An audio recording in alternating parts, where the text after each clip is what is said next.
Welcome to the Chaos Communication Congress in 2005.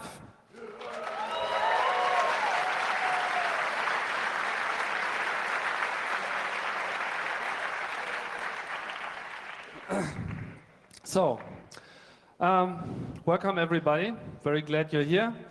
I'm just giving a short introduction to the Congress, to our facilities, what we have here, what's in store. I'm going to talk about who we are and what we are not. Dive just a bit into the Congress history, not too much. Explain the facilities we've set up this year. We tried hard to improve on the last year. And I'm going to dive a bit into the conference program. I'm not going to explain all the talks because it's just far too much. We got 150 talks this year. And, well, I'll show you where you can look for that. I'm also going to point to a couple of projects, although this list is extensive and I'm not able to cover everything like this. And then I will hand over to the keynote speech, which should be the center of this opening. So, you are here hosted by the Chaos Computer Club. And as you might know, CCC is pretty old organization, and we've been here for a long time. This is this 22nd Chaos Communication Congress, and I just saw a video of the second Congress in 1985, and if you compare that to what we have now, well, we came a long way.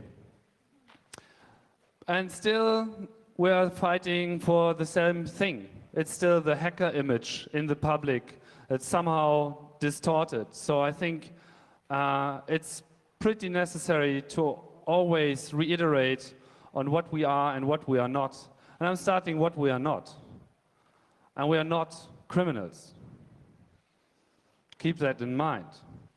Hacking is about freedom, and hacking is about achieving things and understanding the world outside, which is more and more filled with technology. And if you don't understand the technology, you don't understand your world. And if you don't understand your world, you're fucked.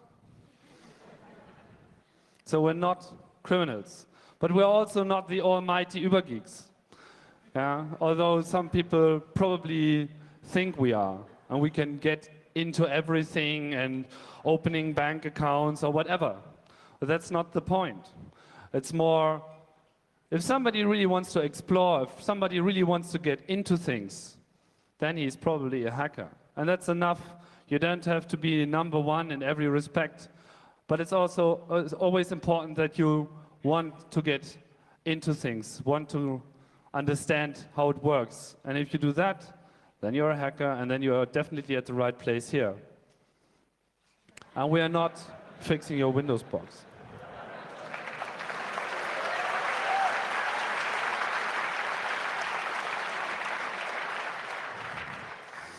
And we're not to be ignored. Hackers have a voice, and we're going to show this here in the next 4 days. I'm pretty sure about this. So what we are. We are concerned. Hackers are a group of people who think about how the world works and how it should work probably in a better way. I'm not saying we have a solution for everything, but at least we're thinking about this. And that's important. And we are totally committed to do this. This scene lasts for, I don't know, 30, 40 years. And in this video I mentioned, somebody asked, one of these press guys asked, well, in the future, is this going to stay the same? Are you still going to put the same pressure on these issues? Wow answered and said, yes, I don't see any reason why not. And that's just the case. That's good. And we're furious. We really mean it. We're really concerned about these things, and we have to push hard, and that's what's being done here at the Congress. And we're not holding still. And we're pretty darn serious about it. So, 22nd Chaos Communication Congress. It started in Hamburg in 1984 with a reason, because this is the Orwellian year, and it was sort of the icon, the symbol of surveillance, oppression, and everything. Funny enough, this year is more or less the time that even in Germany we get all these laws and rules that we thought would probably already exist 1984. Took some time. But these issues are coming up again and again. So in 1984, this whole event was a very, very small island of people who knew, who had an idea that computers are going to have a really important impact on society. And as you can see, we later on moved to Berlin. And today, this event grew to a fascinating event. It was 2 days when it started. Now it's the first year we have opened the fourth day, because we felt it was very important to give enough time to meet and give enough time to talk about these issues. So, what can you expect from the Congress this year? I'm going to talk about where you can get information from, who you should contact if you're a speaker, where you can get your telephone services, and your network services, of course. Very cool. And of course, where you can get medical help if you need it. So first of all, there's the info desk. You find it at the ground floor at B01.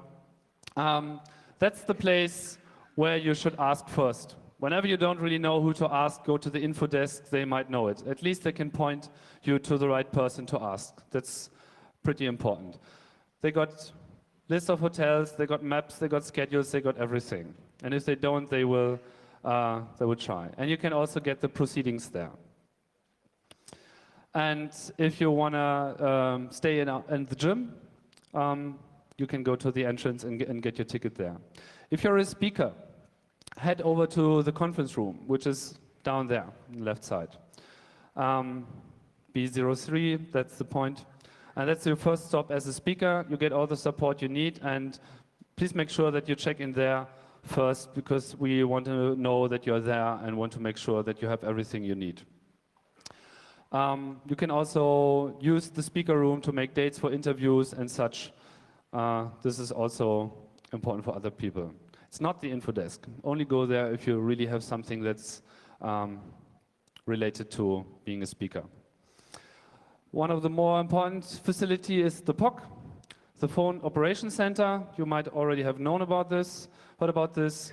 You can get your DECT handset and go to the registration there, and then you have a phone book, your free dial in, your free dial out as well, over the internet.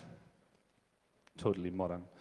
And you can also listen to lectures on the phone. So in case you're missing something because you're stuck in a talk somewhere, you can use your telephone. And if you don't have one, get one. Over there is a supermarket, electronic store. You can get there, and I heard you can return it if you don't like it.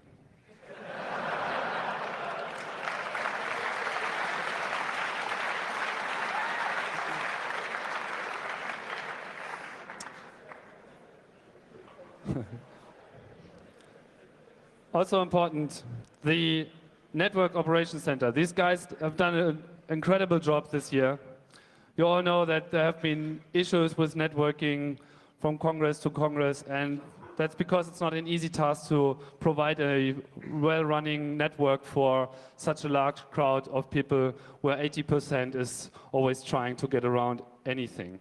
So there's a wired and a wireless network, and from what I know, it's working since yesterday, and it's working well so far, which is really cool.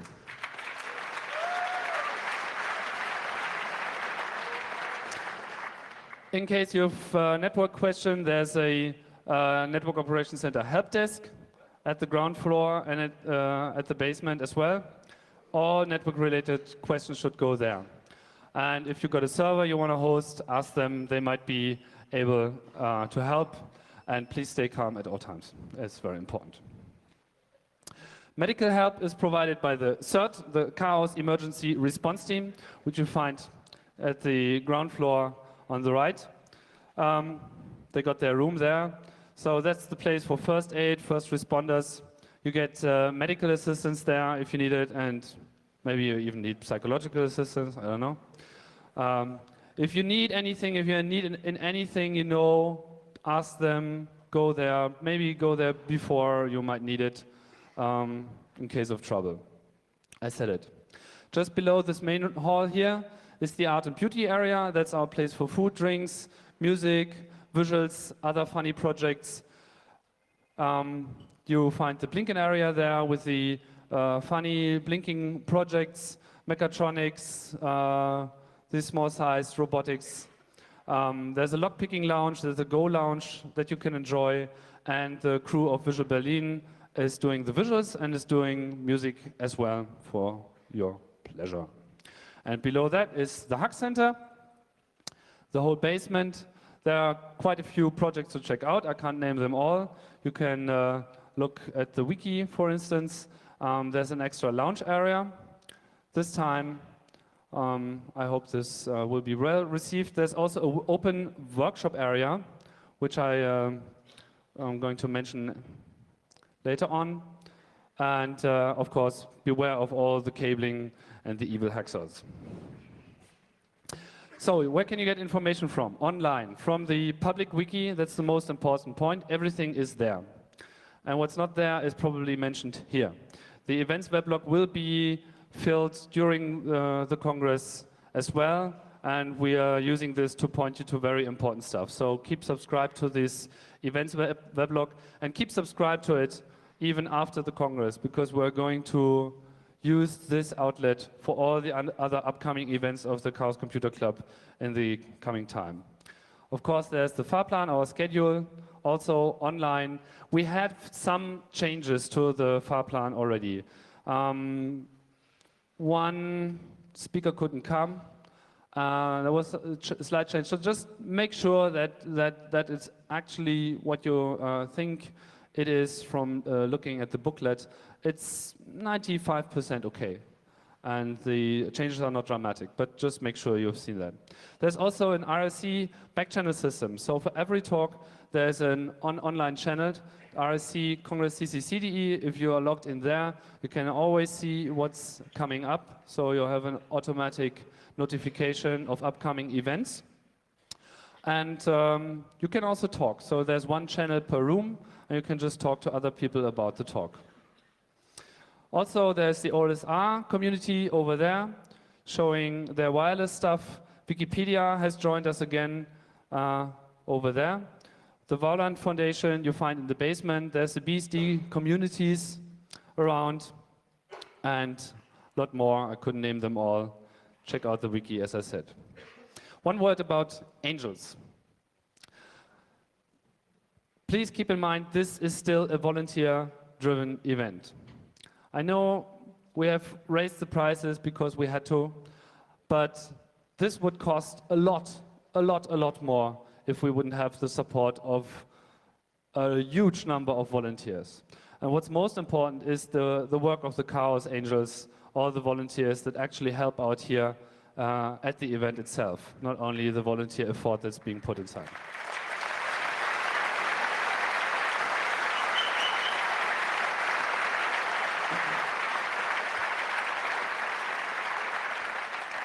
Yeah, and please show the politeness you expect to receive from everybody, because that's the only way it works.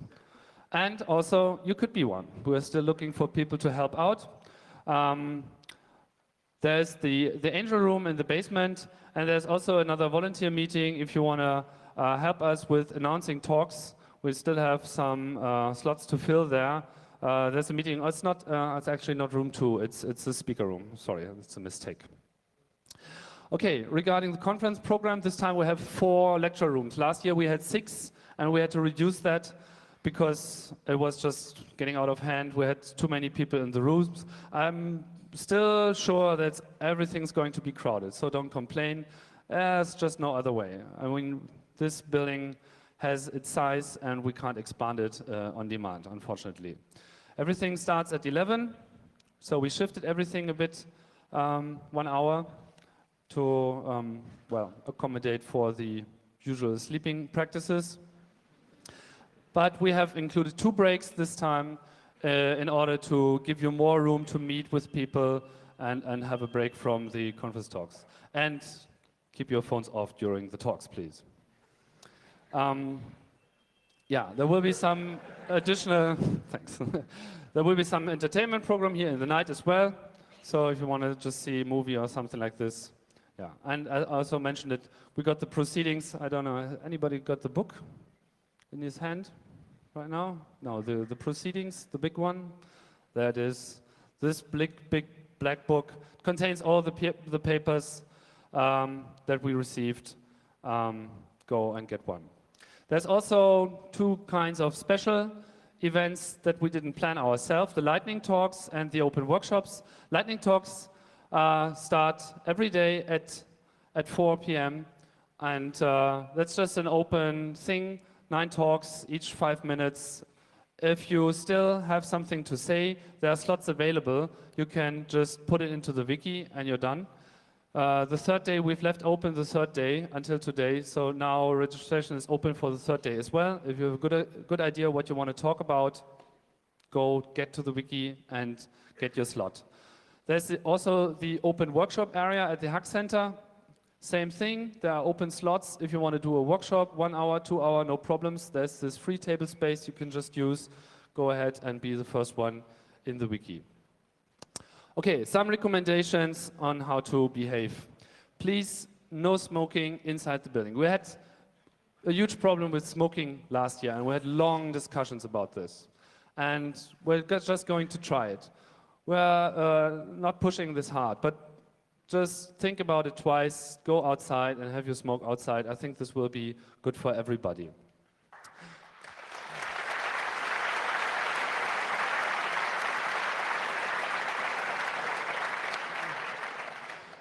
Yeah, even more important, take care of the building, please. This is every year we have huge costs, and I mean lots of money, many thousand euros, just because things break. People don't care about doors, they run through doors, the doors break, and it's another 500 euros. And so think twice and try to behave at least a bit, because this is what really makes this event much more expensive than it needs to be. So please think about things. Don't put stickers on it, on the walls and so on. That's really a problem. And of course, be friendly at all times and be helpful to others. That's the way how we can deal with any situations here. And in general, show what hackers can contribute. There are really lots of people coming here to the Congress who are not part of the scene, who are just interested in what we're doing. And I think we just give them the best picture we can get of what hacking is about and what the scene is about.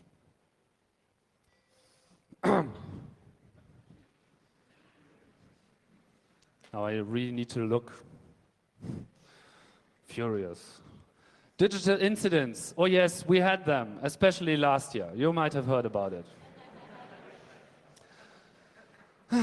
And our reaction usually is, oh no, not again.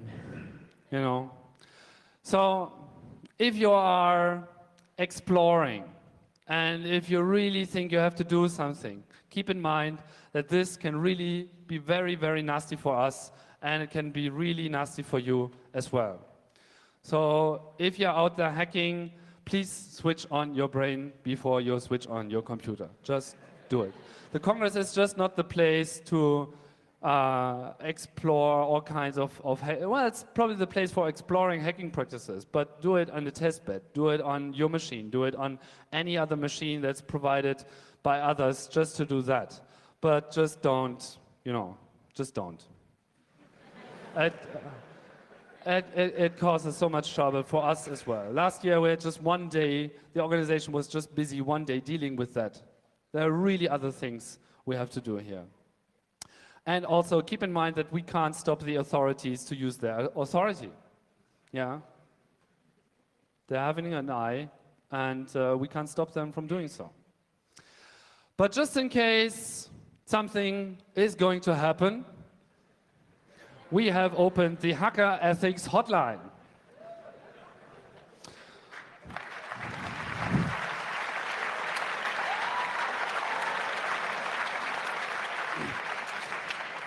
So, questions like, what happens if I own that box now? is it morally justifiable to do this or that or whatever? Yeah. If these are things that come to your mind for I don't know which reason, yeah. And if you really want to know how much trouble this can actually cause just by hitting this one key. It's just one key, yeah. And if you don't really know what the trouble is, call the hotline.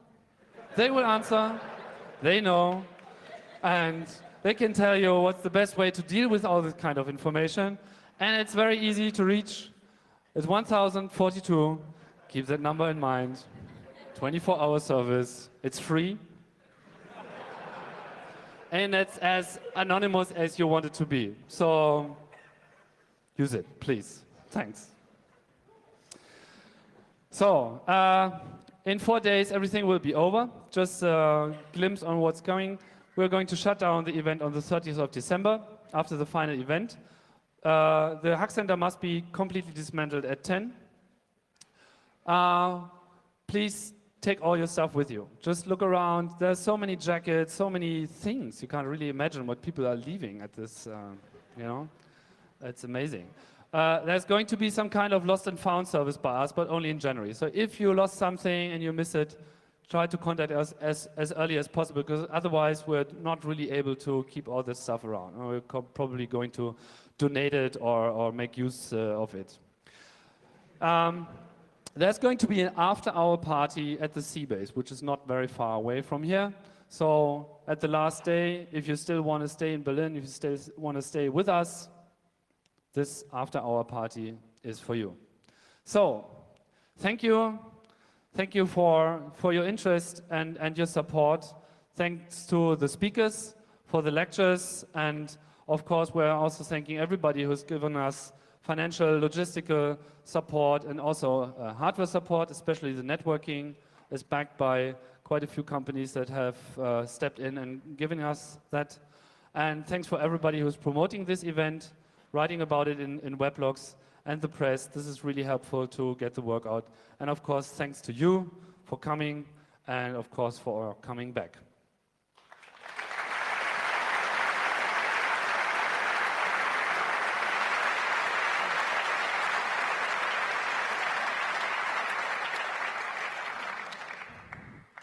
And there's one more thing. We got a keynote. And we were thinking really hard about who we want to have. So many bright people outside. So we made a list of what we wanted. So we were looking for a keynote speaker that really fits our program. So made a list of qualifications that should be met. And we thought what would be cool was must be able to run a nightclub. If you've ever run a nightclub, you know, that's really hard stuff. If you can deal with a nightclub, you can deal with a lot of things. Also, you should have experience being a disc jockey, which makes you really relaxed. And, of course, university dropouts, totally preferred.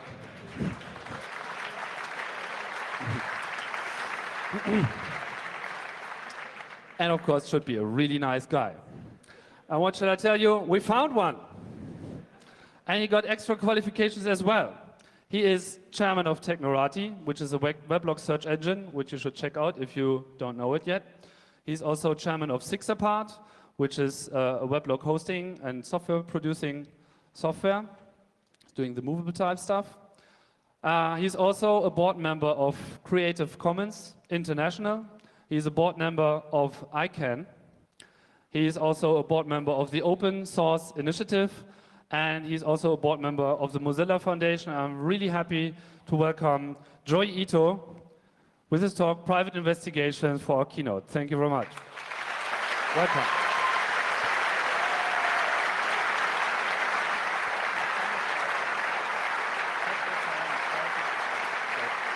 Thank you, Tim.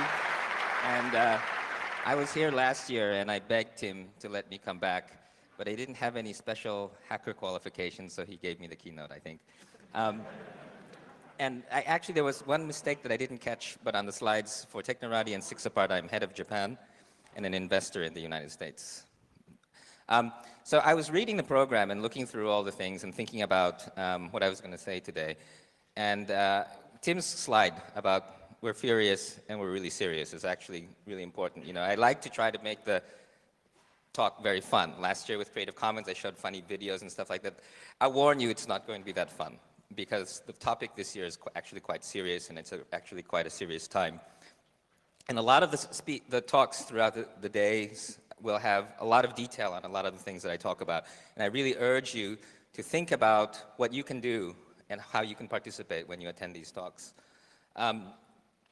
And if I can reach. And I know there's a back channel for IRC. I don't have a network connected here, but this is a thing that we're doing. It's an open source project called Synchro Edit. It lets you kind of in real time edit a document together. It's very, very buggy. And if you want to crash it, it's really easy. It's not a challenge. Please don't try. But basically, there's an outline of my talk and things that you can contribute to the page. And so if you have any ideas, any thoughts, any comments, please contribute to that page. I'll try to get back to you. I'll probably put it into a blog post at some time. And any thoughts on the software would be great too. So first of all, I think that I would like to start out by talking a little bit about why we're here. And one of the really important things, I don't know, I was looking at 1984 and thinking 1984, I had an X25 account and had to pay for it.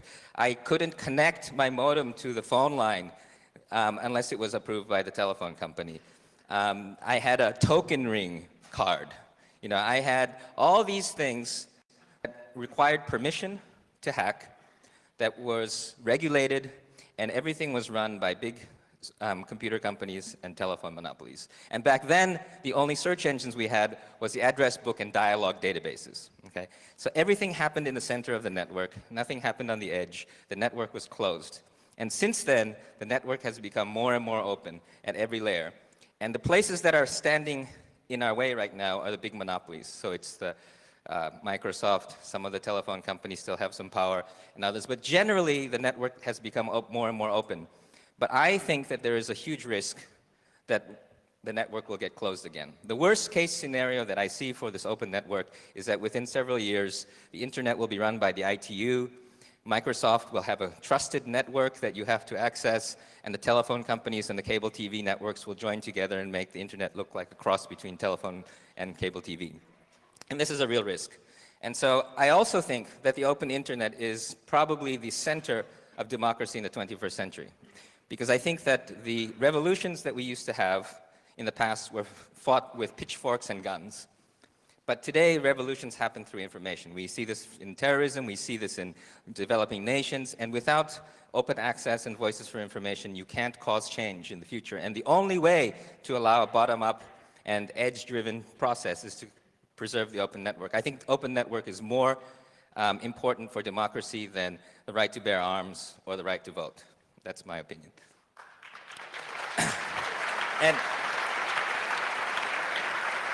And by the way, this morning at 5 o'clock in the morning, I rewrote all my slides. Instead of saying topics, I decided to take a position. I have a passionate position on each of these issues, but I'm also very open-minded. So you can catch me in the hall or talk on my blog and try to convince me if you think something I said is wrong, because sometimes I am. So first of all, I think I'm not going to go into a lot of detail because I think I'm preaching to the choir, but one thing we have to remember is that democracy is quite broken. It's broken, but like I'll talk about this with ICANN as well, it's broken, but it doesn't mean that there is something better.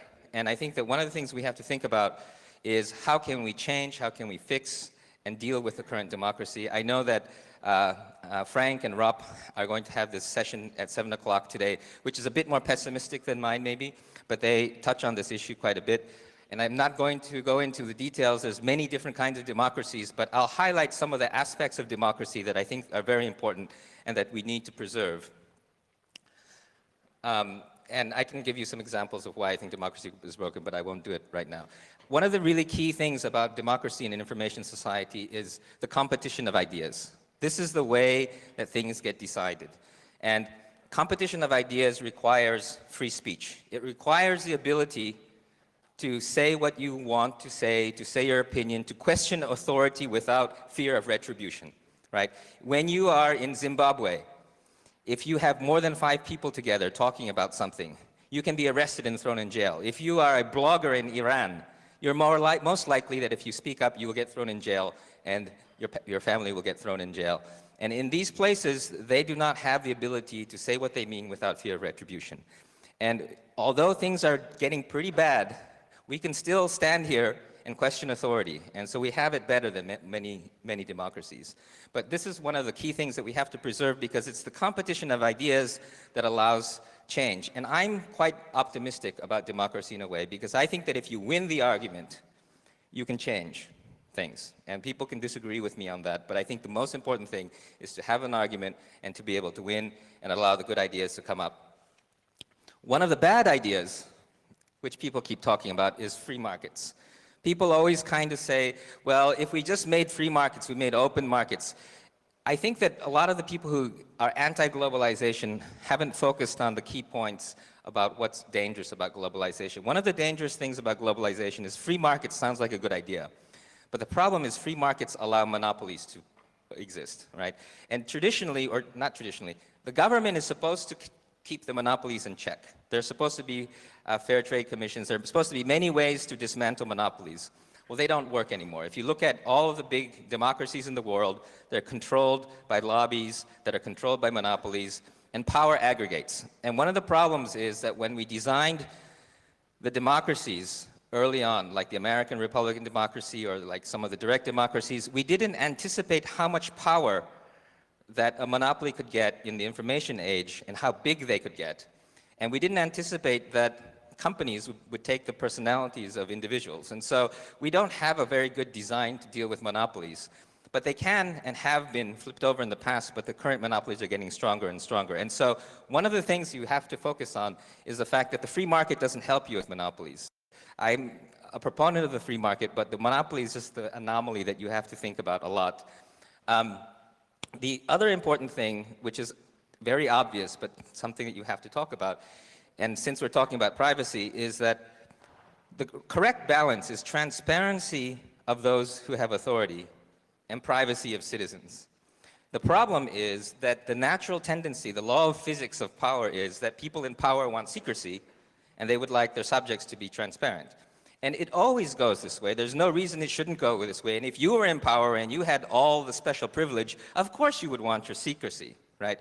And I think that one of the things you have to understand is that it's not that they're evil, it's not that they're some scheming conspiracy, it's just rational.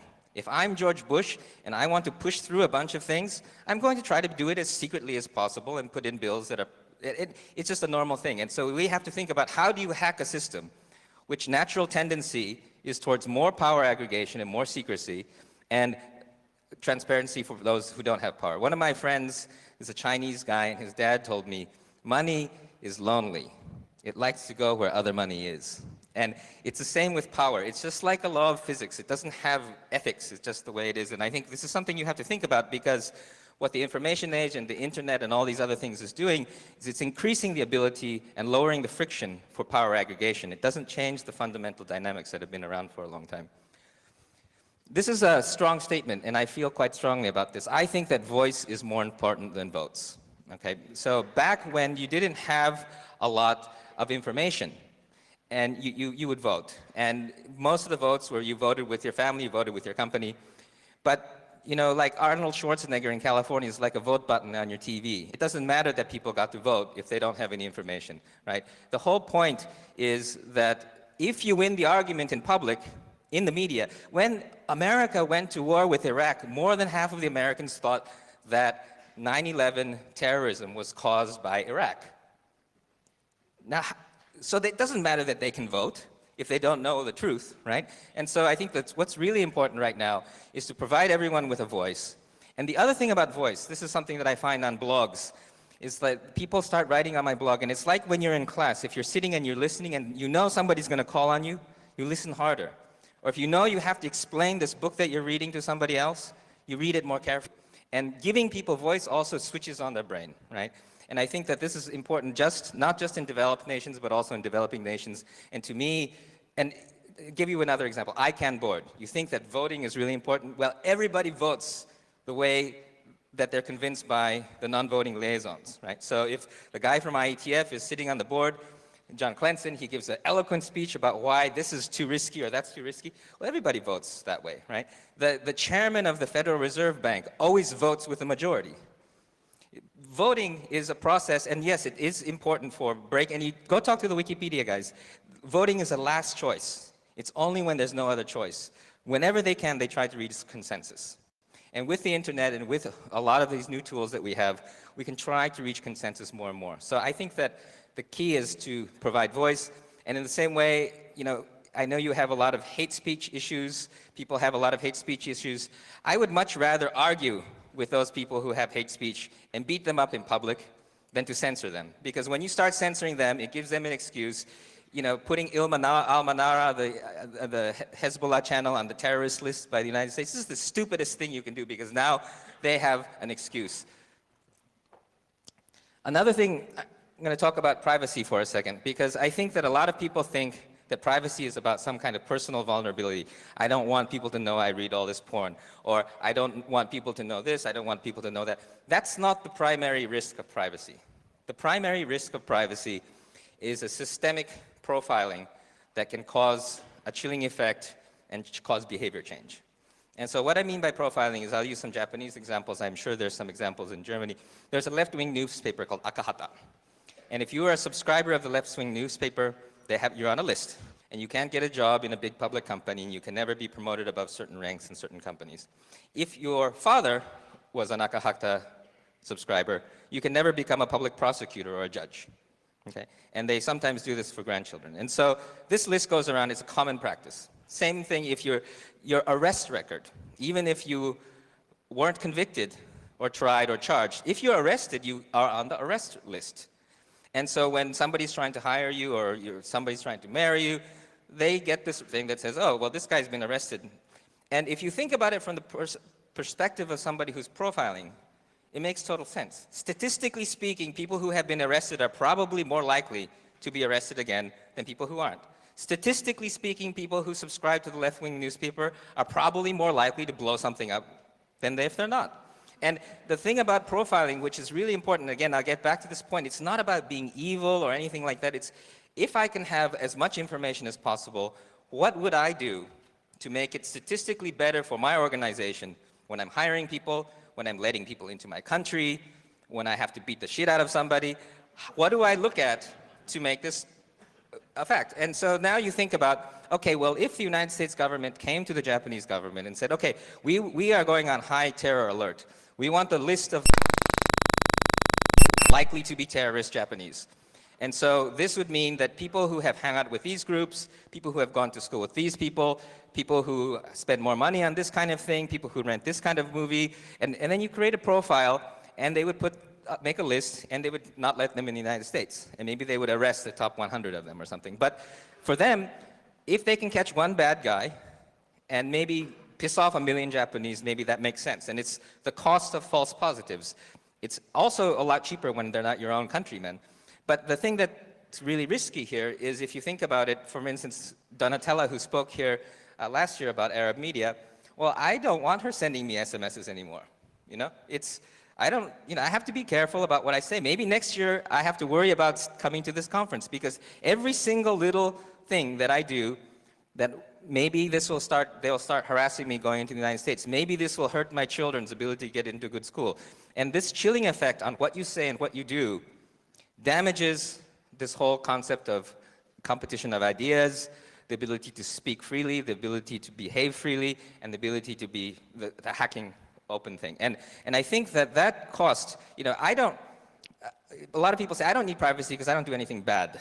Maybe none of the people here say that. But the thing is that that's a stupid excuse, because what if you come up on something that you find out, you're a whistleblower, or you find some fact that needs to go out that will get you on some list? These profiles will prevent you from trying to do that. The other argument that I hear a lot is, well, all the information's on Google. Well, no, it's not categorized in the same way. So the Department of Homeland Security is making a schema for profiling to make it easier, okay? These are the kinds of architectural things that are dangerous. National ID systems, things like that. Because, for instance, the two biggest banks in Japan merged. They spent over $5 billion trying to merge their accounts, and they turned it on and it didn't work. They couldn't merge two big databases. It's really, really expensive and really, really hard. So for me to go onto Google and make a list of 100,000 most dangerous people according to this profile is very hard. It's easy to go and investigate an individual, but it's very hard to make a profile. And so what you have to be careful about is that we don't want it to be so easy that somebody with a laptop computer and Excel can create a profile in some little village and start harassing people and doing witch hunts and things like that. These are the kinds of things that are dangerous. And so to me, messy information on Google is not nearly as dangerous as the information you don't know about that's being collected through systemic systems.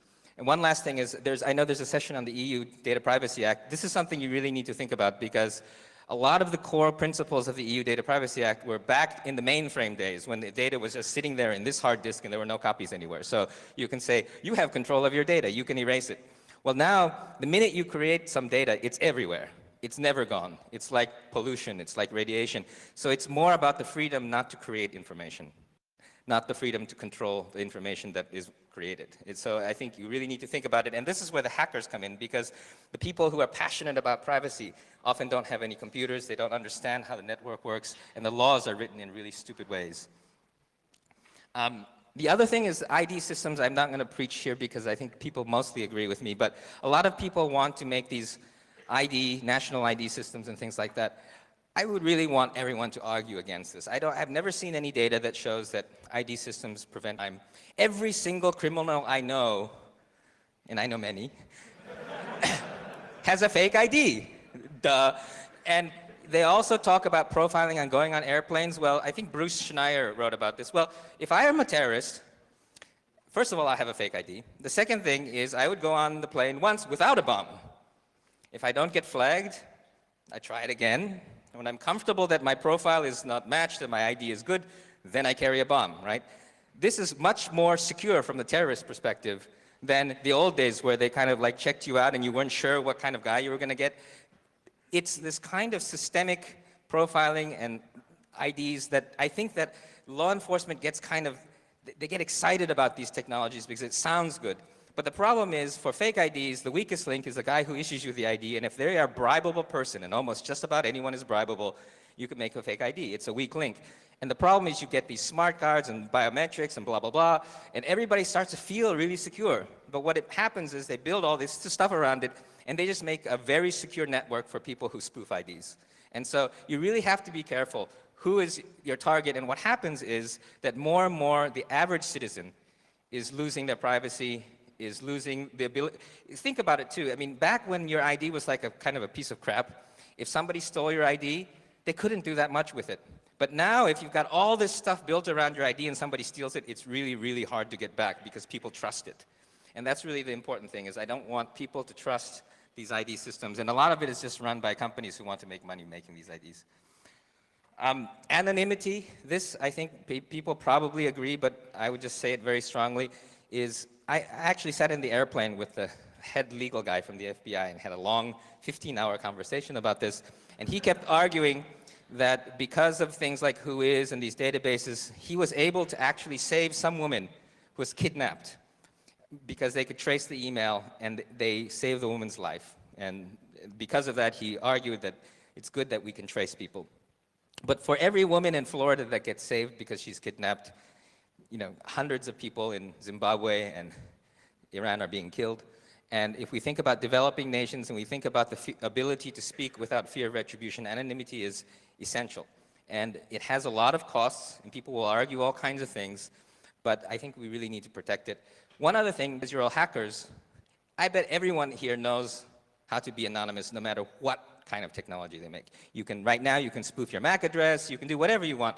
So anyone who has enough money can be anonymous anyway. It's like my ID thing. And so what you're going to get is the lame people who don't know how to be anonymous, the average citizens who are fighting for their human rights, but you won't get the professional terrorists and the professional criminals. They will always be anonymous. And so that's the other thing, is it actually doesn't really work, technically. That's a hard argument to make. I was arguing with an American senator the other day, and to him, he just said, no. He shook his finger at me, and he said, the days of the lawless internet are over. And he was really passionate about it. And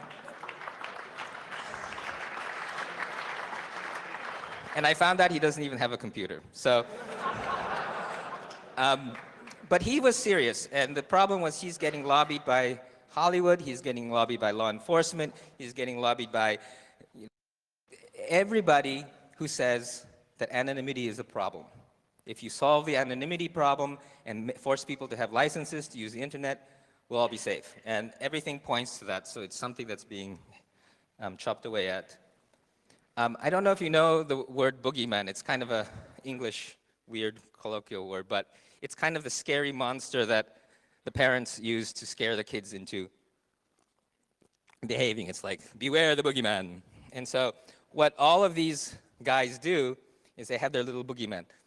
So Hollywood and the big software guys always talk about, well, sharing is stealing. And if you steal, that's bad for the economy. We can't make business. And in fact, Hollywood said that software pirates feed terrorism. It gets all linked together. But this is one of the big boogeymen. So when you talk about open source and sharing, they'll always make you look like you're anti-business or you're a terrorist or something like that. The other boogeyman is that terrorists and child pornographers use the internet. This was a big one. Over in March 11th, we had a conference at Madrid. It was 1 year anniversary of the terrorist attack. And Kofi Annan and everyone was there. But this is like a big theme. People really think that if they shut down the internet, terrorism and child pornography will go away. And I think that the problem is that you get, when you, like a politician gets up and says, well, we want this, so you must be for child pornography, or you must be pro-terrorism. And it's kind of this rhetoric that's very difficult, but this is what you are encountering or will be encountering. The other stupid idea is the idea of the intelligent network. Telephone companies say, oh, well, you can't do voice over IP. We need quality of service. Or you're going to get so much, the children will be exposed to all this terrible content. But all kinds of the network guys are lobbying to try to make it sound like we need an intelligent network, when in fact we just need them to push the bits. And they just want to make some money back. This is the other bad idea. So let me talk a little bit about, without it just pointing out the problems, some of what we can do. And again, in Rob and Frank's talk, they have a lot of what we can do, which I think is really important. And I'd like everyone to think about what we can do when they listen to people's talks. And one of the important things is that copyright and a lot of digital rights management things are hampering the ability for people to share content. And one of the key elements of free speech is the ability to transmit and have discussions and things like that. The big problem is a lot of constitutions in a lot of countries protect the press. Because back in the old days, presses were people like individuals who printed things like Thomas Paine. They were more like bloggers. But now they're multinational corporations that really don't need protecting. But one of the things that they use is they use copyright, because they treat all content as if it were some commercial product. So one example is Greenwald, who's a documentary producer, wanted to get video clips of George Bush for his documentary to do a critique. And NBC, I think it was, said, oh, we can't, it's copyrighted content. And the problem is text. We have a long history of using text for doing free speech and having discussion. In most countries, text is fairly protected in terms of the ability to have some kind of fair use. But video, for instance, is very difficult. And if you look at all the cool movies, the political messages on the internet these days with video, video is a really important part of the message. Podcasting is an important part of the message. You can't even sample a sliver of a song, at least in America right now. And so one of the things we need to think about is how can we create Creative Commons, I talked about last year, is one idea to make your content more open, licenses. I don't have it on here, I have it on a different slide, but Wikipedia is another example, blog is another example, but I'm not going into detail here, but the copyright is one of the things that's holding back free speech, and we need to remember. We need to keep the network open, and we need to keep the network one. And anyone who's an anti-ICANN guy, we can have it out in the hall later, but I will say that there are many things that ICANN needs to improve, but it is somewhat unilateral because of a momentum that they have from the United States. But there are only a few Americans on the board. 8 of the 15 are independently elected through this fairly open process, open enough for somebody like me to get in, right?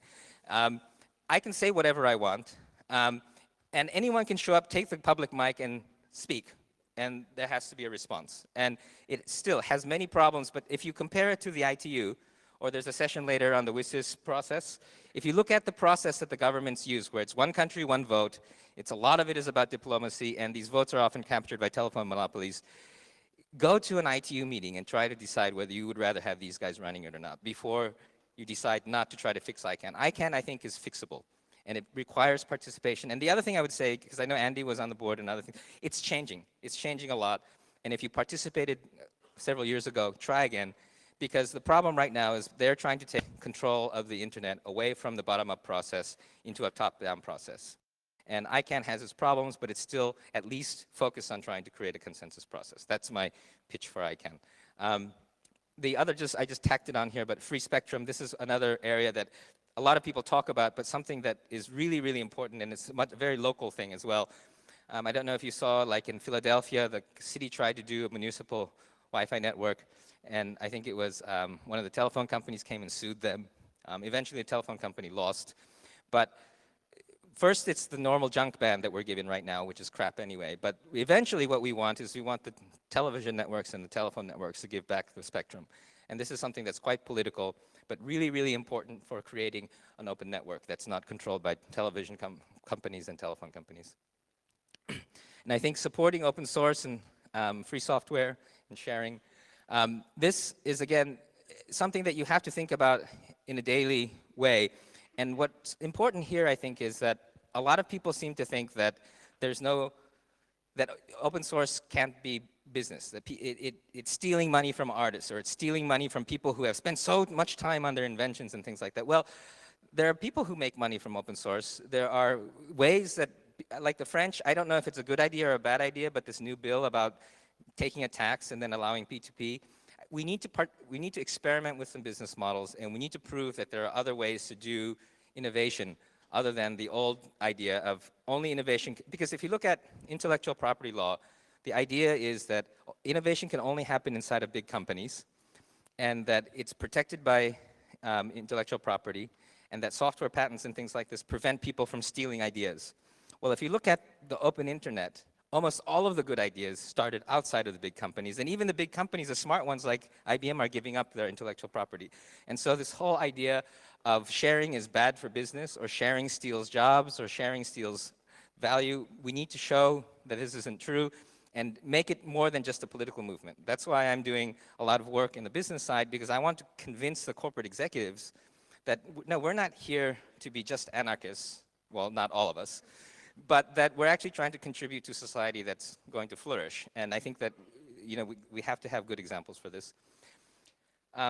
Global voices is really important. And I think that people always say, oh, there's digital divide, blah, blah, blah, blah, blah. Well, even if there's digital divide, you can have intermediaries. You can have people who go, like Witness, that creates documentaries with these people who write blogs from these countries, and amplifying the voice and helping people who translate. Creative Commons is one good way because it allows people to translate without asking for permission.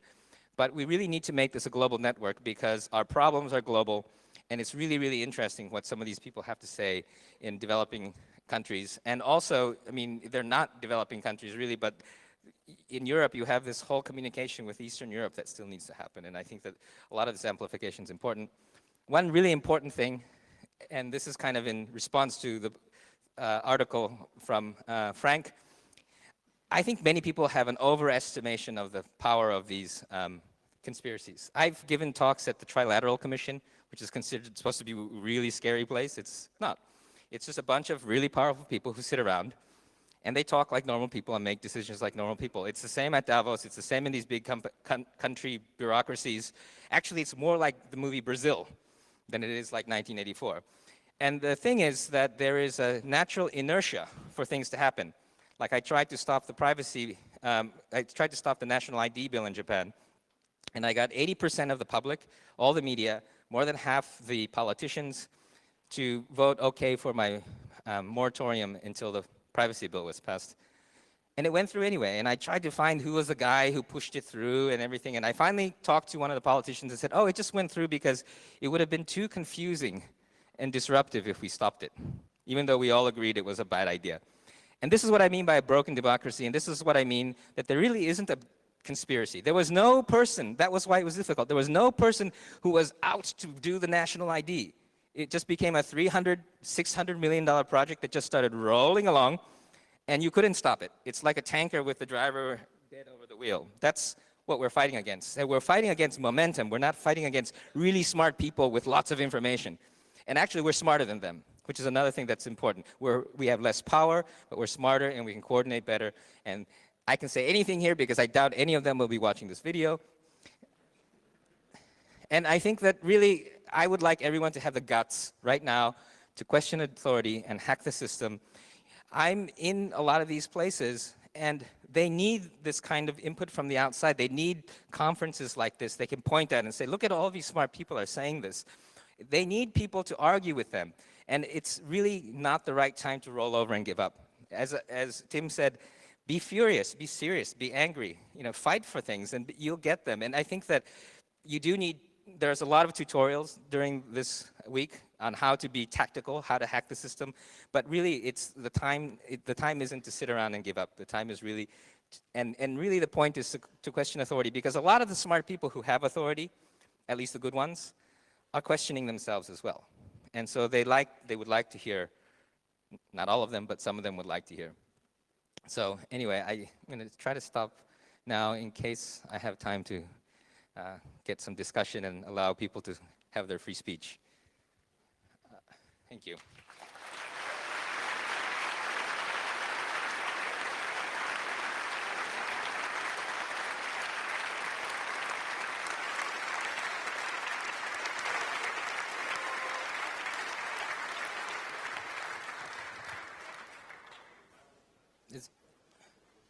Tim, should I take questions, or should I take some? Okay, comments. And comments are fine as well. I've got one question relating to the watch lists, like in Japan. Well, what do you think will be the effect of terrorism, of imprisoning people that are not terrorists yet? Yes. On the growth of terrorism. You mean like the Minority Report stuff, right? Well, I think that already they imprison a lot of people who they think have information. And in Japan, it's very common practice to actually question a lot of people and harass people who have information even if they're not involved. I think that the practice in the United States is ramping up, and I think we need to fight it. I don't have a really good response other than that it's happening already, and we need to fight it. And that's my fear, is to end up on a list and be questioned.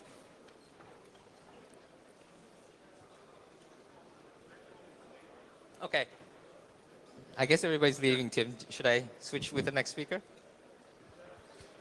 All right. Thank you.